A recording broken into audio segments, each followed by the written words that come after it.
Dan khususnya lagi, dan ini yang paling dituntut oleh Allah Subhanahu wa taala adalah untuk kepentingan akhirat kita, yaitu dengan tetap menjalankan ibadah kepada Allah Subhanahu wa taala. Dan sedikit ya kita berbagi ya tentang ilmu yang datang dari Nabi kita sallallahu alaihi wasallam, yang pada kesempatan kali ini saya akan bawakan hadisnya. Hadis yang datang dari Abu Hurairah radhiyallahu taala anhu, yang diriwayatkan oleh Imam Muslim, di mana Rasulullah sallallahu alaihi wasallam bersabda, "Al-mu'minul qawiyyu khairun wa ahabbu ila Allah minal mu'minil dha'if."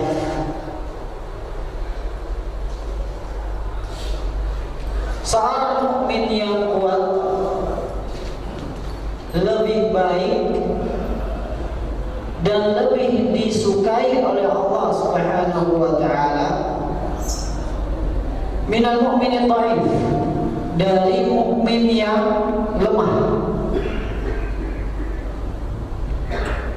Wa fi kullin khair, namun pada setiap keduanya, baik seorang yang mukmin yang kuat ataupun yang dhaif yang lemah, terdapat kebaikan. Kemudian Rasulullah lanjutkan, ihris ala ma yanfa'uk wasta'in billah wa la ta'jaz. Bersemangatlah kepada perkara-perkara yang mendatangkan manfaat buatmu, dan mintalah pertolongan kepada Allah Subhanahu wa taala, dan jangan lemah.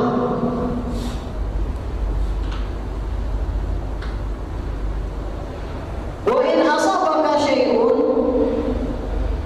jika sesuatu menimpamu,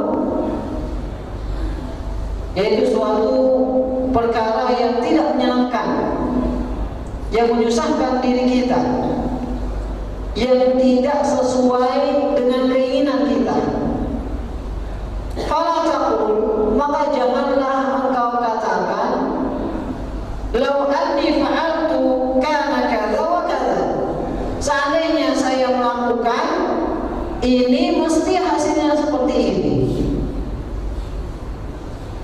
Walakin qul, akan tetapi katakanlah, qaddarallahu wa ma syaa fa'al. Qaddarallah, Allah tabaraka wa taala telah menakdirkannya, atau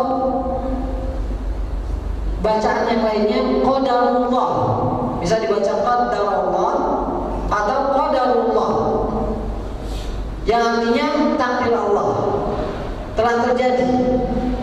Wa ma syaa fa'al, dan apa yang Allah Subhanahu wa taala kehendaki mesti Allah Subhanahu wa taala melakukannya.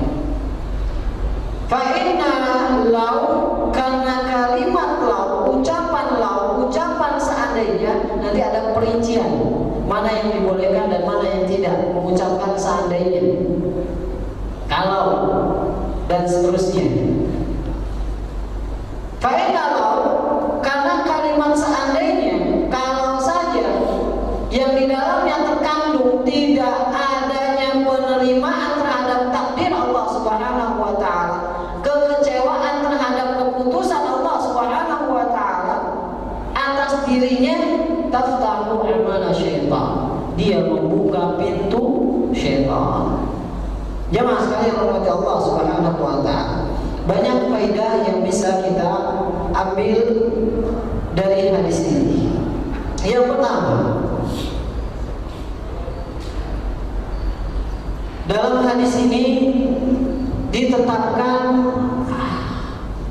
sifat mahabbah bagi Allah Subhanahu wa taala, sifat cinta bagi Allah Subhanahu wa taala. Di dalam Al-Qur'an disebutkan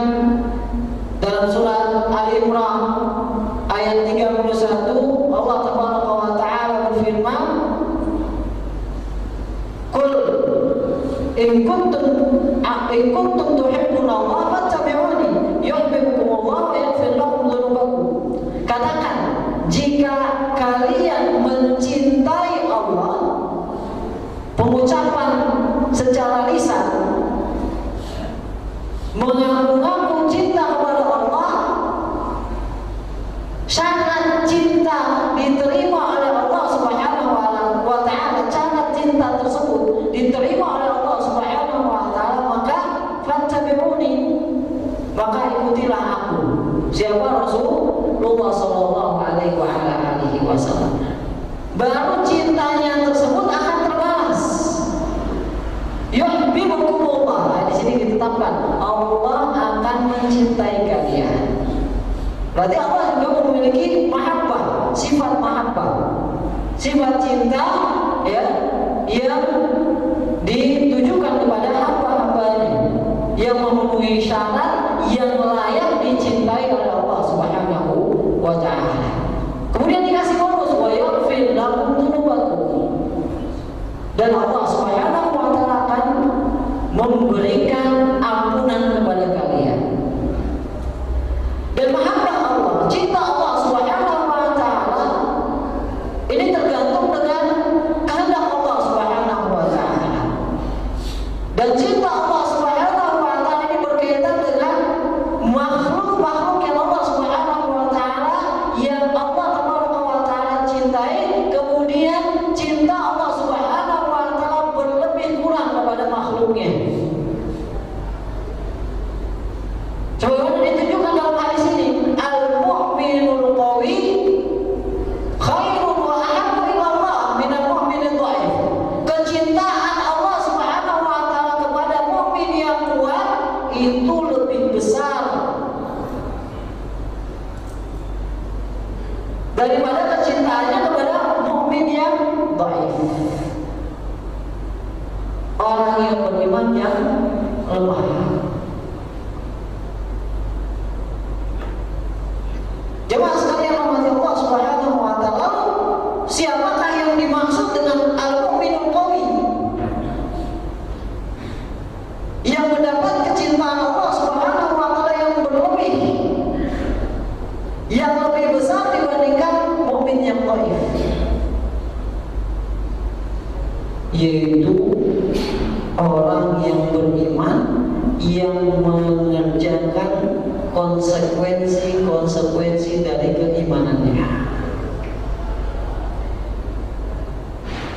Kata Rasulullah SAW dalam hadis yang diriwayatkan oleh Imam Bukhari dan Muslim, al-imanu bid'un wa sab'una syu'bah.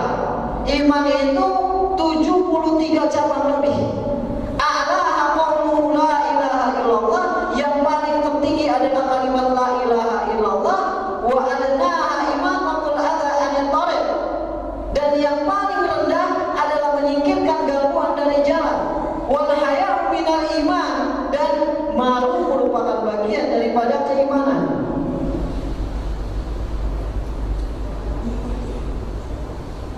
Ini cabang-cabang keimanan, dan orang yang mampu melakukan cabang-cabang keimanan tersebut,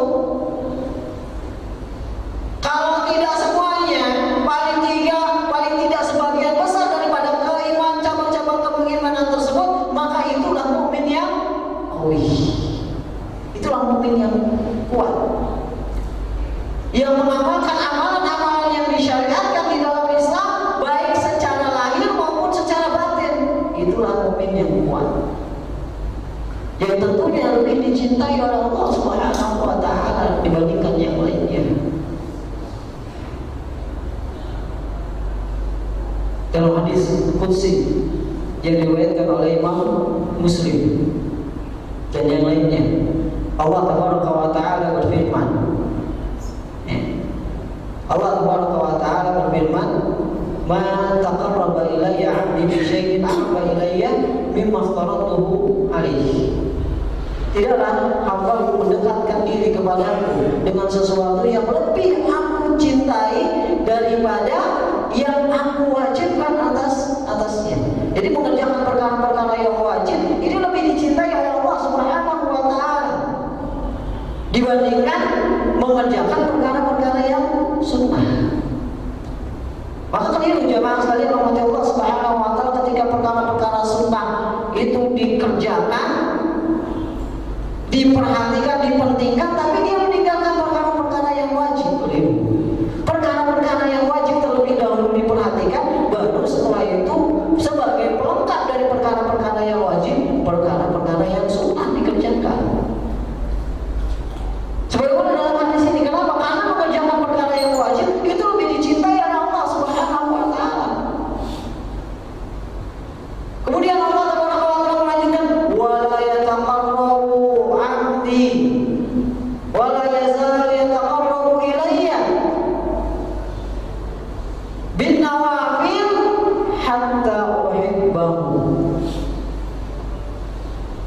Dan senantiasa seorang hamba tersebut mendekatkan diriku dengan perkara-perkara yang sunnah, yang tidak wajib, setelah dia mengerjakan perkara-perkara yang wajib sampai aku cintai dia. Fa idza ahbabtu, jika aku telah mencintainya, kuntu sam'ahu alladhi yasma'u bihi, aku akan menjadi pendengarannya yang dia mendengar dengannya. Wa basarahu alladhi yubsiru bihi, dan penglihatannya yang dia melihat dengannya. Wa yadahu allati yabtishu biha, dan tangannya yang dia gunakan dengannya. Wa rijlahu allati yamshi biha, dan kakinya yang dia gunakan untuk melangkah. Wa idza sta'adzani la'u'idanna, wa idza sta'anani la'u'idanna.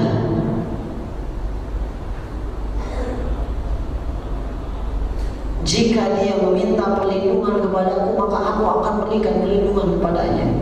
Dan apabila dia meminta pertolongan kepadaku, la'u'inanna, maka aku akan memberikan pertolongan kepadanya.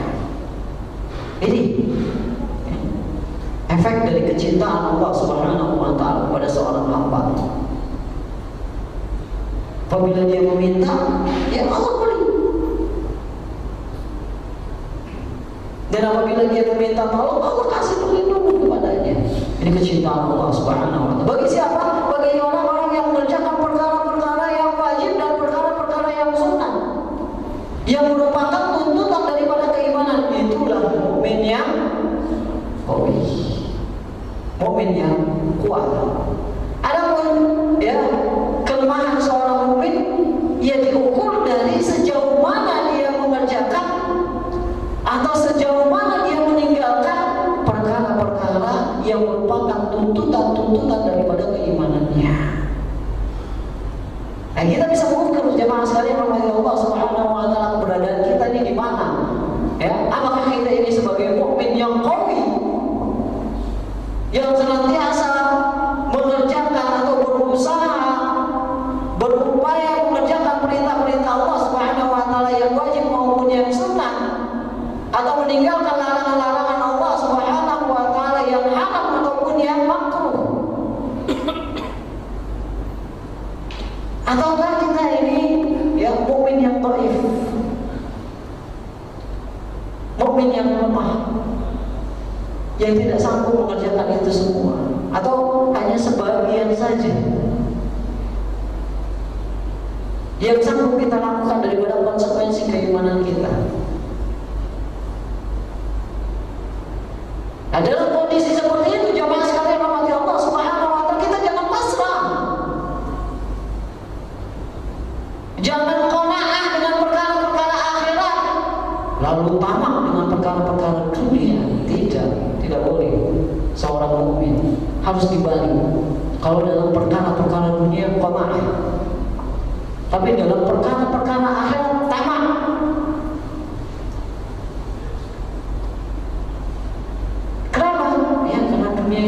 Banyak melalaikan kita dari perkara-perkara akhirat. Sedangkan dunia akan kita tinggalkan, dan akhirat akan menjadi tempat kita yang kekal dan abadi.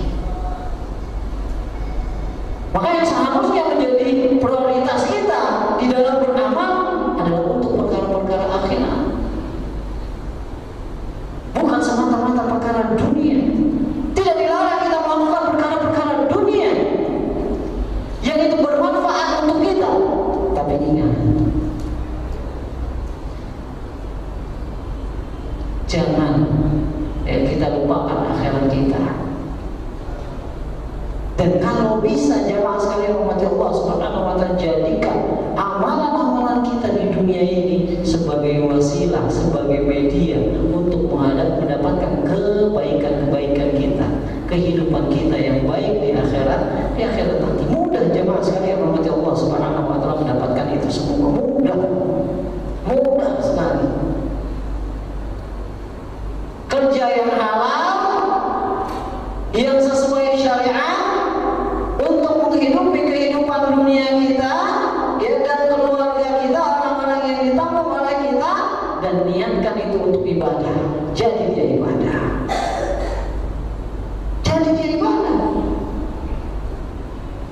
Bayangkan jemaah sekalian rahmati Allah Subhanahu wa ta'ala, sesuap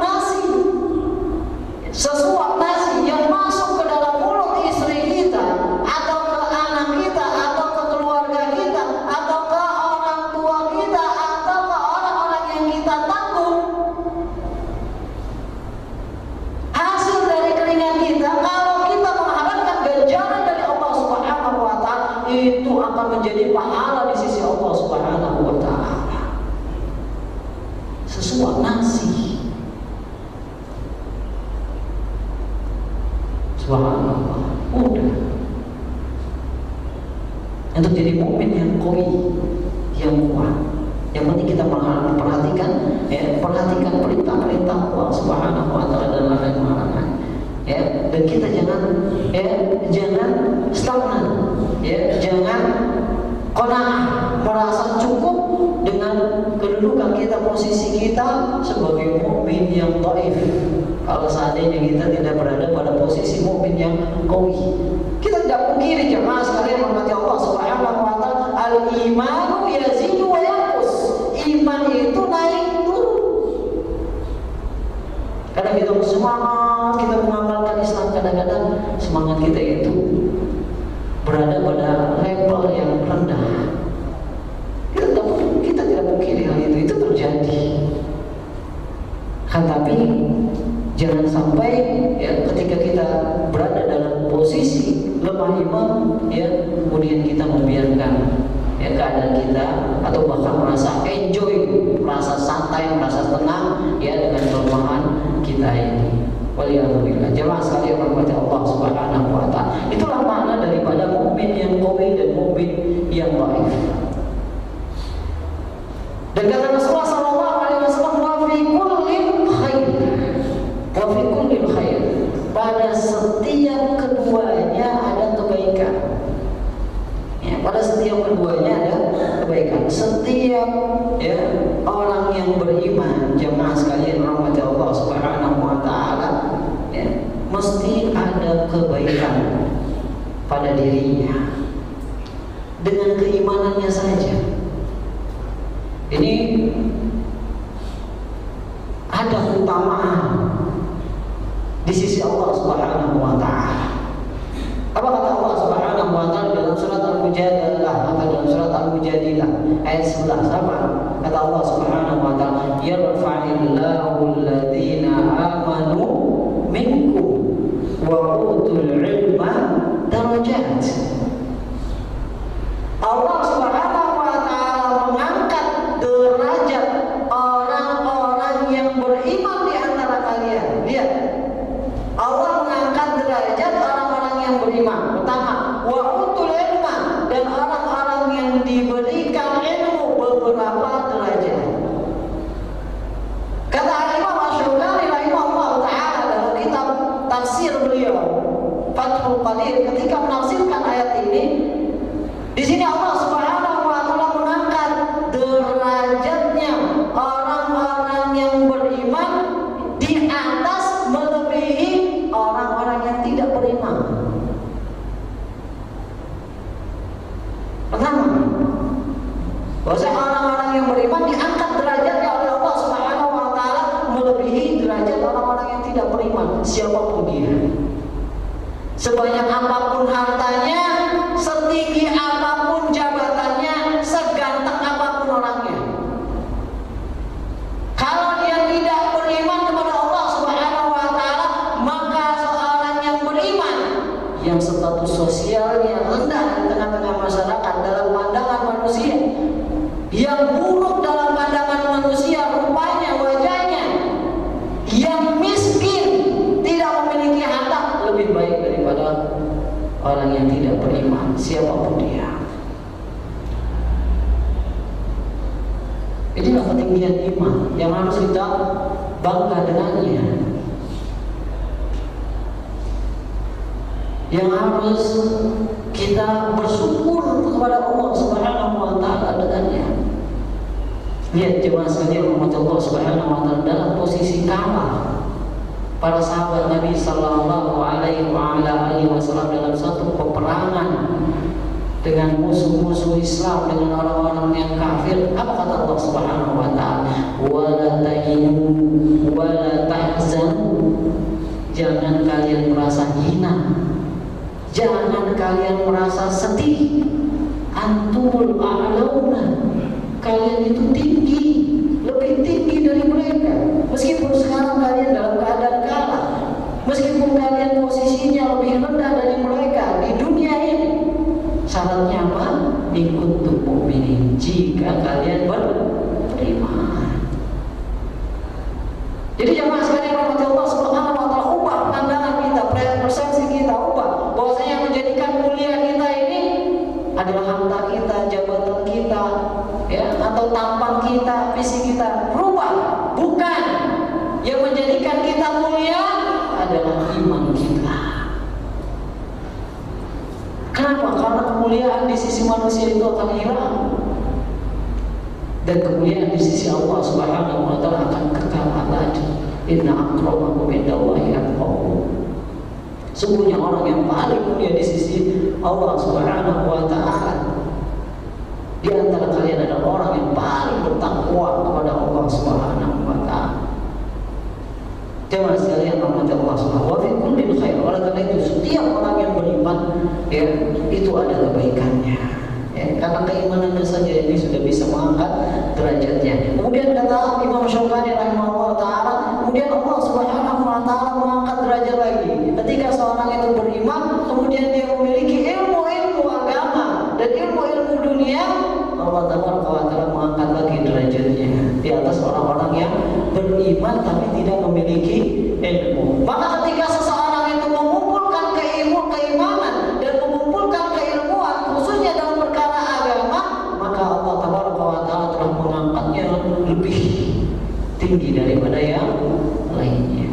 Subhanallah. Ini ya keimanan, ya, sekali lagi yang mesti ya kita berbangga dengannya, yang mesti kita syukuri kepada Allah Subhanahu wa taala ketika Allah Subhanahu wa taala tanpa kita minta, ya, tanpa kita mengajukan permohonan proposal kepada Allah Subhanahu wa taala sebelum kita lahir, ketika kita lahir Allah Taala telah menjadikan kita sebagai orang yang beriman. Jemaah sekalian rahmat Allah Subhanahu wa taala. Itu terkait dengan sabda Rasulullah sallallahu alaihi wasallam, al-mu'minul qawi khairun wa ahabbu ila Allah taala minal mu'minid dhaif.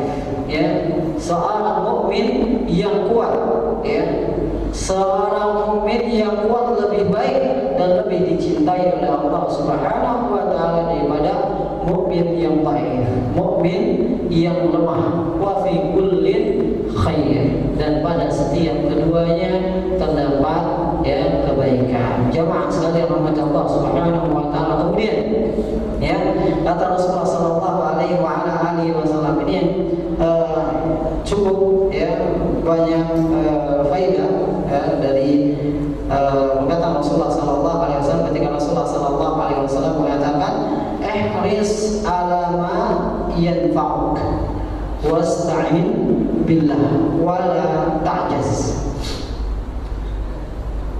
Bersemangatlah ya, bersemangatlah terhadap perkara-perkara yang bermanfaat untukmu, dan mintalah pertolongan kepada Allah Subhanahu wa taala. Dalam sabda Rasulullah sallallahu alaihi wasallam ini dikatakan oleh para ulama, dijelaskan para ulama, terdapat suatu perkataan yang cakupannya sangat luas dan sangat bermanfaat bagi kehidupan orang yang beriman, yang di dalamnya terkandung kebahagiaan dunia dan akhirat. Mengapa demikian jemaah sekalian rahmati Allah Subhanahu wa taala? Di sini kan Rasulullah sallallahu alaihi wasallam mengatakan, "Ihris ala ma yanfa'u." Bersemangatlah engkau kepada perkara-perkara yang bermanfaat untukmu. Sedangkan perkara-perkara yang bermanfaat itu ada dua bagian, ada dua macam. Yang pertama umur duniawiyah. Yang pertama perkara-perkara dunia. Kita tidak bisa lepas dari kehidupan dunia ini. Kita butuh kepada dunia ini untuk menjalani kehidupan kita di dunia ini dan untuk membekali diri kita untuk kehidupan yang kekal dan abadi di akhirat nanti. Umur duniawi, maka ada perkara-perkara dunia yang bermanfaat untuk kehidupan kita di dunia ini dan kehidupan kita di akhirat nanti. Kemudian umur duniawiyah dan umur diniyah dan perkara-perkara agama. Jadi bagian yang kedua, bagian yang pertama tadi dari perkara-perkara yang bermanfaat adalah perkara-perkara dunia. Kemudian yang kedua adalah ini yang terpenting adalah perkara-perkara agama. Dan seorang hamba jamaah sekalian rahmati Allah Subhanahu wa taala, ya. Seorang hamba sangat butuh, ya. Tadi sebagaimana tadi telah saya katakan, sangat butuh ke dalam perkara-perkara dunia, ya, yang bermanfaat baginya dan perkara-perkara, ya, akhirat, perkara-perkara agamanya yang bermanfaat untuk kehidupan akhiratnya. Sangat butuh sekali. Dan poros kebahagiaan dia, ya, poros kebahagiaan dia, ya, dalam kehidupan dunia, ya, ini terhenti, ya, dalam tiga hal. Dalam tiga hal, sebagaimana yang Rasulullah sallallahu alaihi wasallam sebutkan dalam hadis ini. Yang pertama, ya, adalah al-hirs wal ijtihad fil umuri an-nafi'ati minhuma. Yang pertama adalah bersemangat dan bersungguh-sungguh dalam perkara-perkara yang bermanfaat dari perkara dunia maupun perkara agama. Kemudian yang kedua, ya, adalah isti'anah. Setelah dia bersemangat, ya, dia harus meminta pertolongan kepada Allah Subhanahu wa taala. Harus meminta pertolongan kepada Allah Subhanahu wa taala. Dia jangan terlalu percaya diri. Ya. Dan sebagian para ulama mengatakan pede, ya, dalam artian dia percaya dirinya saja dan menghilangkan percayanya kepada Allah Subhanahu wa taala, ini enggak boleh. Enggak boleh. Ya, enggak boleh pede hanya pada dirinya saja. Ya, pede dalam artian percaya diri, ya, as-siqatu bin nafs, ya, percaya pada diri sendiri, kemudian seolah-olah merendahkan, ya, keyakinannya, ya, tawakalnya, pasrahannya dia, kekuatan Allah Subhanahu wa taala, kemampuan Allah Subhanahu wa taala, maka ini tidak boleh. Tidak boleh. Ya. Boleh, ya, tapi tidak boleh dalam artian, ya, boleh, ya, dalam artian dia tidak boleh menghilangkan ketawakalan dia kepada Allah Subhanahu wa taala. Dia tidak boleh ujub terhadap dirinya sendiri, bangga terhadap dirinya sendiri, bangga terhadap berpatokan hanya kepada kemampuan dirinya sendiri.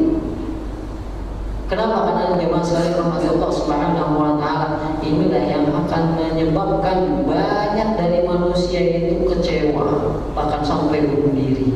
Kenapa? Karena terlalu percaya diri. Ketika takdir Allah Subhanahu wa taala, kehendak Allah Subhanahu wa taala yang melebihi kehendak seluruh makhluknya berbeda. dengan kehendak manusia, ya, padahal dia sudah berupaya, sudah percaya diri, sudah mengerahkan kemampuannya, ya. Ini banyak kalau dia tidak yakin, tidak pasrahkan kehendak usahanya tersebut kepada Allah Subhanahu wa taala, ini banyak menyebabkan manusia, ya, kecewa, kemudian sedih berkepanjangan, dan yang mengenaskan banyak di antara mereka yang bunuh diri. Lihat dunia-dunia, ya, atau negara-negara berkembang atau negara-negara maju seperti Jepang, Cina dan lain sebagainya. Lihat mahasiswa-mahasiswanya ketika mereka mempunyai cita-cita, ya, untuk masuk ke dalam perguruan tinggi yang favorit, ya, dengan percayaannya terhadap kemampuannya, kemudian usahanya yang maksimal, tapi ternyata gagal. Banyak di antara mereka yang bunuh diri.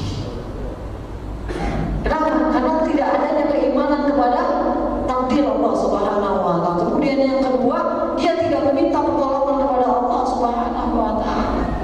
Nah, ketika dia minta pertolongan kepada Allah Subhanahu wa taala, minta pertolongan kepada Allah Subhanahu wa taala, kemudian Allah Subhanahu wa taala tidak, ya, mengabulkan kehendak Allah Subhanahu wa taala, tidak sejalan dengan apa yang dia inginkan, apa yang dia usahakan.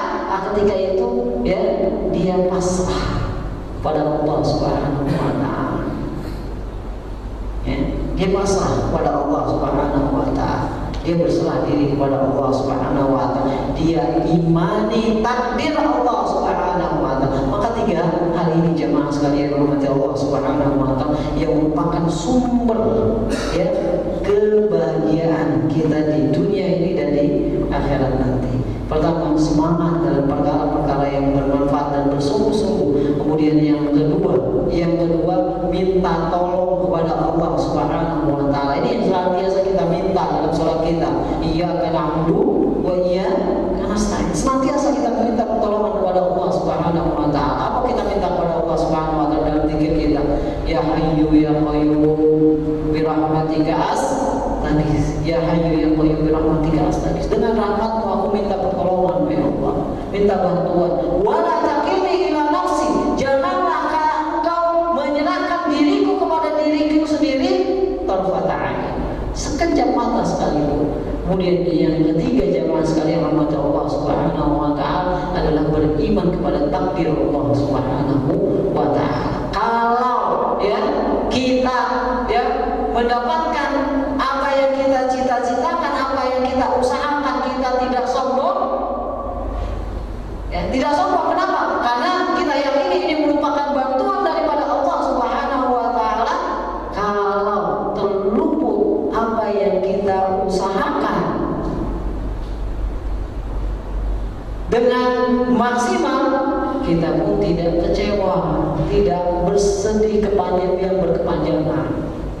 Kenapa? Karena yakin, ya, itu adalah takdir Allah Subhanahu wa taala. Maka kebaikan semuanya bagi seorang mukmin, ya, ketika dia mendapatkan perkara-perkara yang membahagiakannya, dia bersyukur, dan ketika dia mendapatkan perkara-perkara yang tidak mengenakannya, ya, tidak sesuai dengan keinginan hatinya, maka dia bersabar. Dan semua kehidupan seorang mukmin adalah kebaikan. Jemaah sekalian rahmati Allah Subhanahu wa taala, mungkin ini yang bisa saya sampaikan terkait dengan hadis tadi, seorang mukmin yang kuat, ya, yang lebih dicintai oleh Allah Subhanahu wa taala daripada mukmin yang dhaif, dan sumber kebahagiaan kita di dunia ini tadi yang pertama adalah semangat dan bersungguh-sungguh dalam perkara-perkara yang bermanfaat, baik dalam perkara-perkara dunia dan akhirat.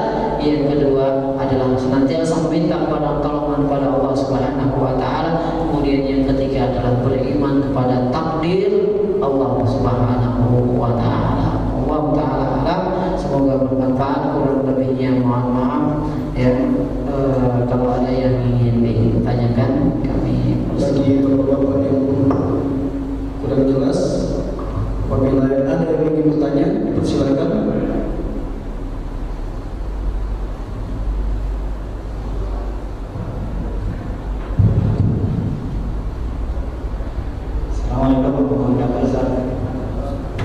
Ya, pertanyaannya adalah Ustaz, tadi seperti yang dijelaskan bahwasanya yang dimaksud dalam hadis ini adalah yang kedua adalah yang ketakwaannya kepada Allah yang paling tinggi. Terus tadi juga disampaikan bahwasanya iman itu sudah saya naik dulu. Nah ini yang saya tanyakan, tips-tips apa itu? Ya biar naiknya lebih banyak daripada turunnya. Misal naiknya 10, turunnya 3, tipsnya itu apa? Jangan sampai kebalikannya, naik 3 turun 10 udah selesai. Nah, terus terkait yang kedua, bisa nggak hadis yang tadi itu, atau ada nggak yang membahas hadis tadi itu yang dimaksud menyangkut itu secara keduniaan? Jadi, misal di muslim yang belum mempunyai jabatan tinggi itu lebih bagus, atau muslim yang jadi miliarder itu lebih bagus. Nah, mungkin apakah bisa ada yang membahas seperti itu juga?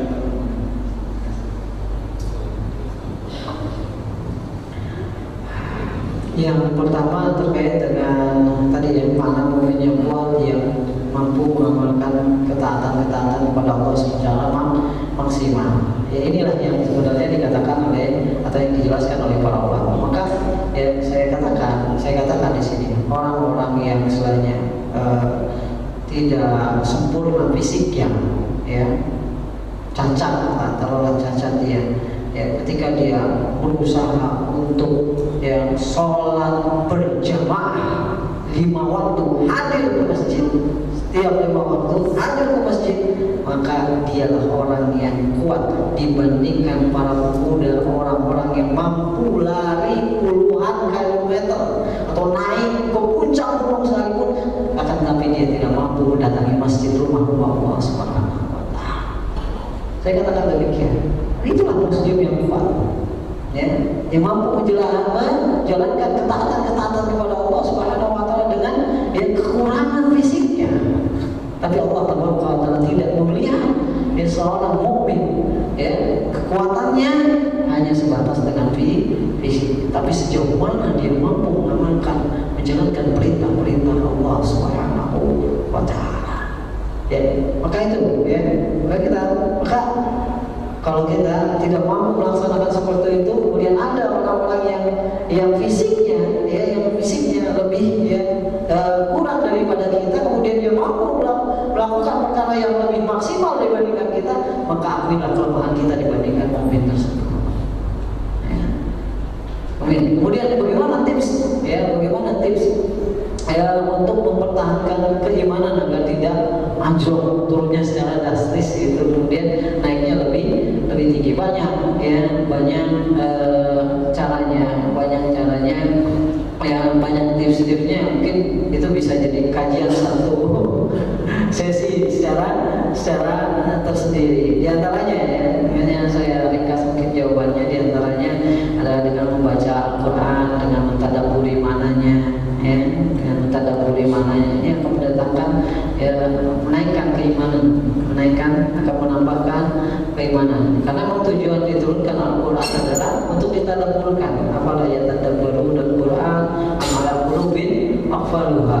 Apakah mereka tidak mentadabburi Al-Quran, ya, mentadabburi Al-Quran, atau pada hati-hati mereka ada kuncinya. Nah, ketika kita sulit mentadabburi Al-Quran, merenungi Al-Quran, maka ini ada indikasi bahwasanya hati kita terkunci, ya, sulit untuk menaikkan keimanan kita. Maka upayakan terlebih dahulu membersihkan hati-hati kita dari apa?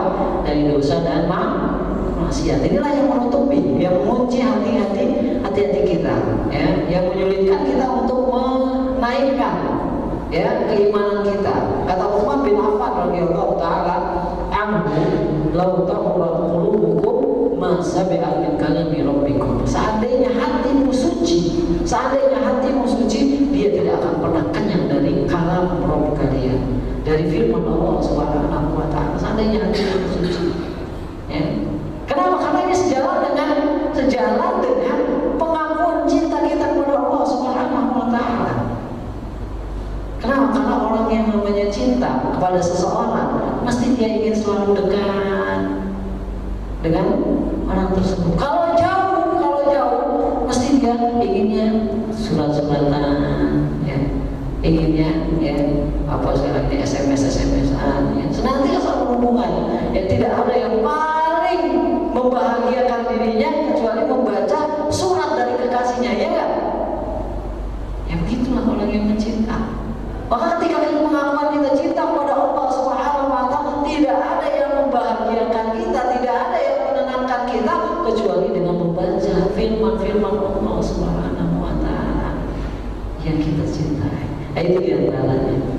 Kemudian yang kedua, hadir majelis ilmu ini, ya, hadir ke dalam majelis ilmu ini. Kenapa? Karena cerita sahabat Nabi Sallallahu Alaihi Wasallam, Hanzalah radhiyallahu taala anhu, tiba-tiba kata Pak Abu Bakar bilang, nafaq Hanzalah munafik. Kaget Abu Bakar. Ini perkataan besar wahai Hanzalah. Engkau mengaku diri sebagai seorang munafik. Ini perkataan besar. Kenapa engkau mengatakan demikian? Wahai Abu Bakar, kalau kita berada di majelis Rasulullah Sallallahu Alaihi Wasallam, mendengar hadis-hadis Rasulullah, mendengar firman-firman Allah Subhanahu Wa Taala, seolah-olah surga dan neraka itu di hadapan kita, wahai Abu Bakar. Tapi ketika kita ke rumah, sibuk dengan urusan dunia kita, sibuk pekerjaan kita, sibuk dengan keluarga kita, lalai kita dengan perkara-perkara akhirat. Jadi kalau kita ini seperti berbuat munafik, wahai Abu Bakar, kenapa? Katakan seperti itu, iya juga ya. Ayo kita ketemu Rasulullah Sallallahu Alaihi Wasallam. Ayo ketemu Rasulullah Sallallahu Alaihi Wasallam. Ayo ketemulah dia. Ayo diadukan lagi permasalahannya. Seperti itu. Kemudian apa kata Rasulullah Sallallahu Alaihi Wasallam? Ya, apa kata Rasulullah Sallallahu Alaihi Wasallam? Ya, kata Rasulullah Sallallahu Alaihi Wasallam, kalau keimananmu terus naik, nggak pernah ada turunnya, ya, sebagaimana engkau berada di majelis saya, maka malaikat akan menyalami kalian di jalan-jalan kalian. Turun malaikat selamat, ya, buat kalian. Kalau seandainya mampu begitu. Tapi ya begitulah kehidupan manusia. Saatun saat, ya, sesaat. Ya, kata Rasulullah SAW. Tapi intinya di situ adalah menghadiri majelis ilmu, ya, yang di dalamnya dibicarakan tentang Al-Quran, tentang surga, tentang neraka, dan lain sebagainya, dan bagian daripada agama ini. Ini akan meningkatkan keimanan kita. Maka jangan lepas, ya, dari majelis ilmu. Kemudian yang terakhir, mungkin ini saya cukupkan, meskipun banyak lagi poin-poinnya. Perhatikan teman kita siapa, ya, perhatikan, ya, siapa orang yang kita bergaul dengannya, karena sangat berpengaruh sekali terhadap keimanan kita, ya. Karena seorang yang mukmin, ya, as-shadiqu man yasduquka la man yusaddiquka. Shadiq, yang namanya teman itu adalah orang yang jujur kepada. Ketika kita salah, diingatkan. Ketika kita tidak berbuat baik, diingatkan, diajak untuk berbuat baik. La maksud di mana disaddiquka. Tidak setiap perbuatan kita dibenarkan sama dia, meskipun kita berbuat salah. Tidak, bukan. Namanya sahabat sejati adalah orang yang jujur kepada kita. Ya, ketika kita salah, ya, dikatakan salah dan diluruskan. Ketika kita, ya, menyimpang dari jalan kebenaran, kita diajak untuk lurus ke dalam jalan kebenaran tersebut. Nah, itu diantaranya, ya. Allah Taala. Masih ada lagi?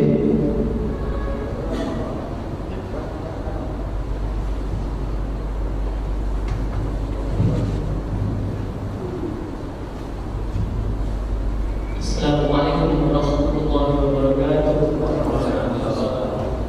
Ustaz, bolehkah saya bertanya di luar dari tema? Silakan kalau bisa saya jawab. Saya mau minta pendapat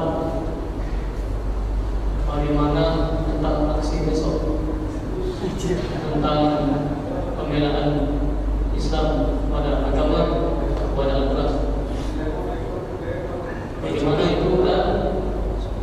Sesungguhnya Al-Quran itu di atas segala-galanya iman kita, imamnya kaum muslim. Dan juga Al-Quran itu lebih mulia daripada Rasulullah SAW. Bagaimana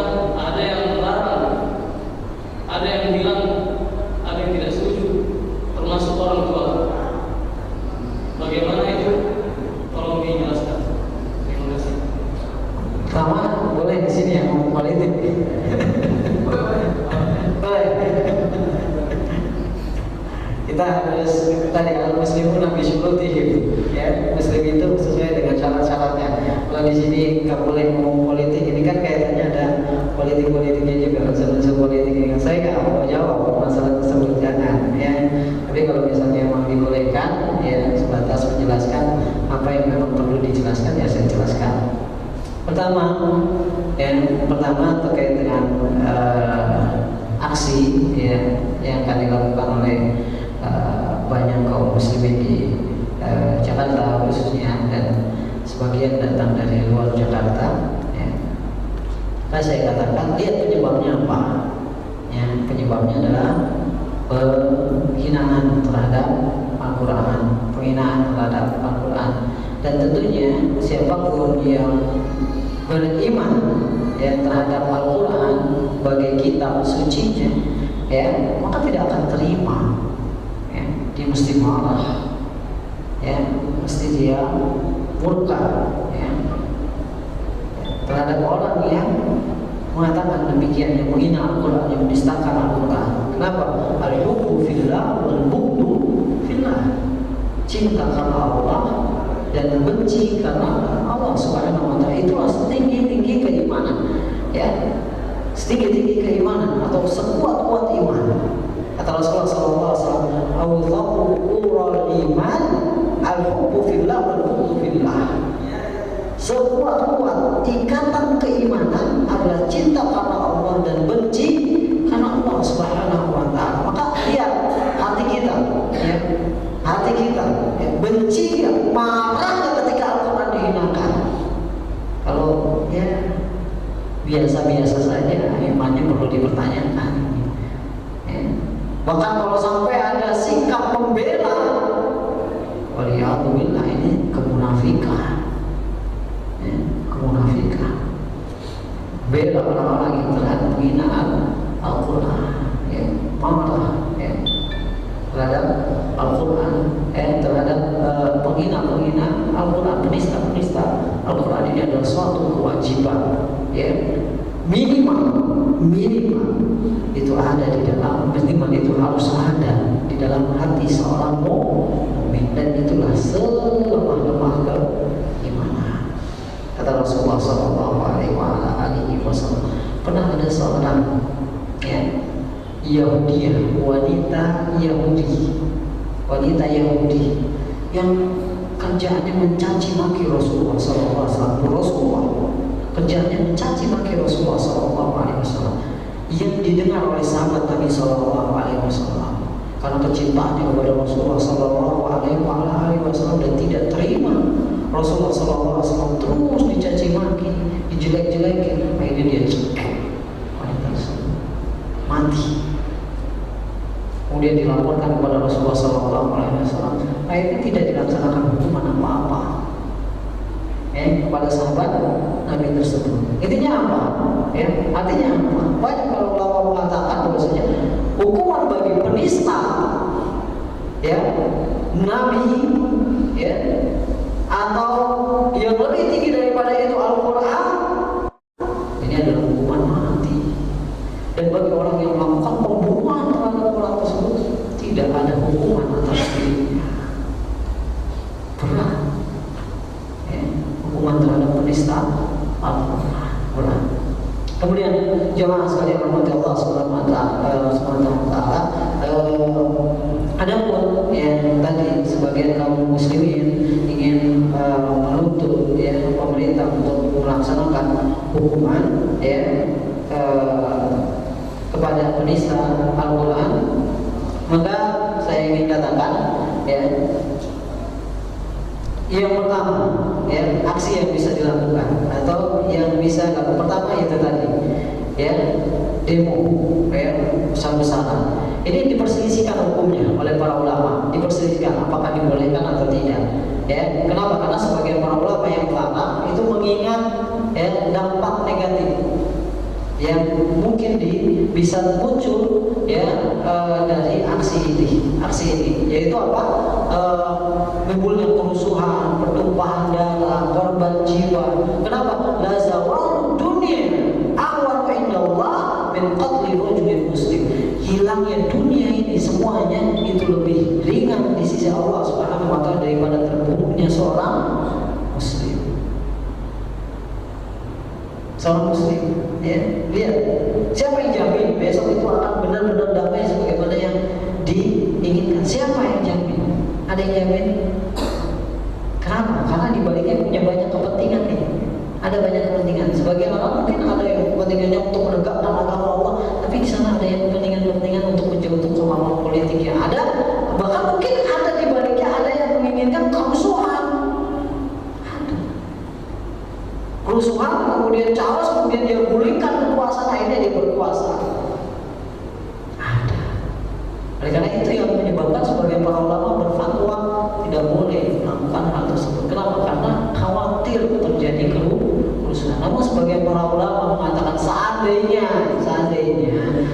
memang bisa dilakukan secara damai, ya tidak ada kerusakan, ya tidak ada kerusuhan, tidak ada pertumpahan darah. Kenapa? Karena di sini kalau yang demo Muslim, aparatnya Muslim juga.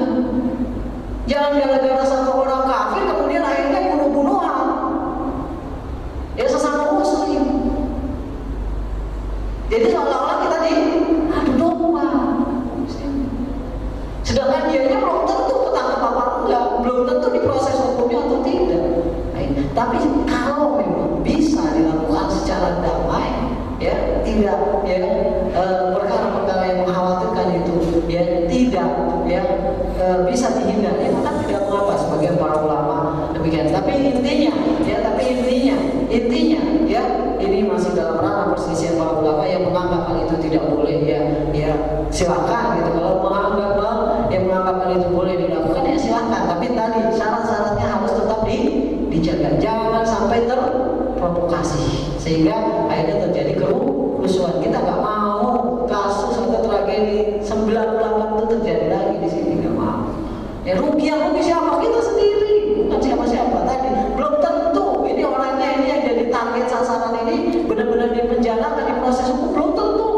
Tapi kita sudah rugi banyak. Itu tadi. Maka kalau misalnya bisa terjaga, silakan hal itu dilakukan. Ya. Tapi kalau kaitannya sudah sama orang tua, ya, kalau kaitannya sudah orang tua melarang, maka perintah orang tua lebih didahulukan daripada melakukan aksi ini. Perintah orang tua lebih didahulukan. Ada seorang pernah datang kepada Rasulullah SAW minta ikut berjihad. Tapi kata Rasulullah SAW, apakah orang tua mengizinkanmu? Ya tidak, wahai Rasulullah. Bahagiakan orang tua. Bahagiakan orang tuanya. Kalau misalnya orang tua bilang jihad, ya tidak diizinkan oleh orang tua, maka tapi jihadnya jihad yang sunnah, ya bukan jihad yang wajib, jihad yang sunnah. Jihad yang disepakati disyariatkannya ketika orang tua melarang, maka orang tua lebih didahulukan dibandingkan jihad. Jadi kalau orang tua melarang dalam masalah ini, ya patuhi saya, ya. Dan insya Allah satu orang ya sudah tidak terlalu berpengaruh dengan jumlah yang akan datang besok hari. Allah. Tapi saya berdoa dan kita berdoa kepada Allah Subhanahu Wa Taala semoga besok tidak terjadi hal-hal yang kita khawatirkan. Ya kita berdoa kepada Allah Subhanahu Wa Taala. Amin. Dan ya target sasarannya itu benar-benar sesuai dengan yang diharapkan. Dihukum penghina Al-Quran. Dan saya ya ingin menyarankan bahwasanya jangan cuma itu saja. Kenapa? Karena itu kentara sekali bau politiknya. Tapi semua orang yang menghinakan Al-Quran kalau bisa didemo, dipenjarakan. Semua. Kenapa? Banyak sebenarnya penista-penista Al-Quran. Banyak. Ya, jaringan Islam berbola itu sudah lebih dahulu dan perkataannya lebih kasar daripada orang kafir ini terhadap Al-Quran. Kenapa ini tidak dituntut? Ya, dia tuntut. Saya kesal, saya marah terhadap mereka, tapi apa daya? Ya, kenapa? Ya, kenapa mereka tidak dilakukan dengan hal yang sama? Kenapa? Karena itulah tadi saya lihat bahwa saya di sini punya banyak kepentingan. Maka dari itu, Allah Taala alam.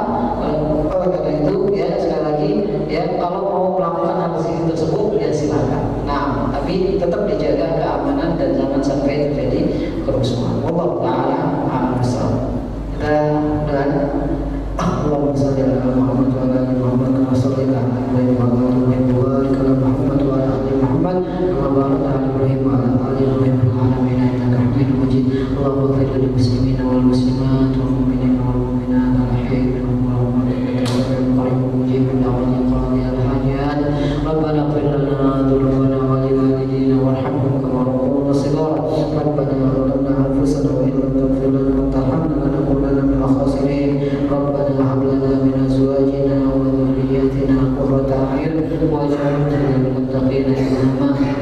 ربنا لا تزغ قلوبنا بعد